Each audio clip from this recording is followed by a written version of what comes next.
latest updates, subscribe to News9. The Prime Minister's office has denied an RTI request related to PM CARES Fund. The PMO has rejected the RTI under the grounds that providing details would disproportionately divert the resources of office. PMO's response came on the eve of Independence Day. The information sought by you is not compiled and maintained in this office. Its collection and compilation would disproportionately divert the resources of this office from the efficient discharge of its normal functions, thereby attracting provisions under Section 7, Subsection 9 of the Act.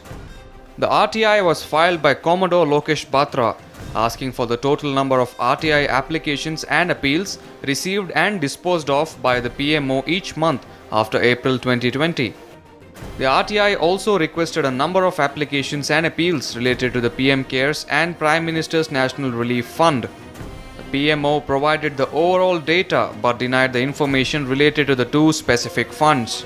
Section 8, Subsection 1 of the RTI Act lists various valid reasons for exemptions under the Act, whereas Section 7, Subsection 9 has only specific exemptions. An information shall ordinarily be provided in the form in which it is sought unless it would disproportionately divert the resources of the public authority or would be detrimental to the safety or preservation of the record in question. A Kerala High Court judgment of 2010 dismissed the possibility of using the clause to deny the information.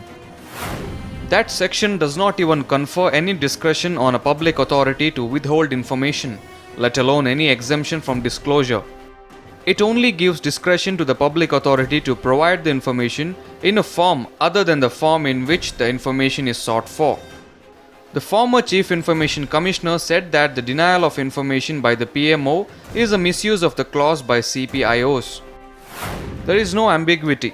This is a misuse of the clause by CPIOs. It is up to the Information Commission to levy penalties, as this would lead to misinformation provided under the Act. In my time, it was the initial phase when people were still learning about the Act, so we were lenient with regard to penalties on this issue.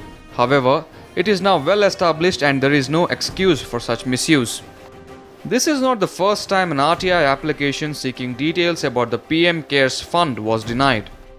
Earlier in the month of April, an RTI application filed by Vikrant Tongad seeking details about the donors to PM CARES Fund and the scientific logic behind imposing lockdown was disposed of within 3 days. The PMO cited a 2009 CIC order that the application contains multiplicity on varied subjects.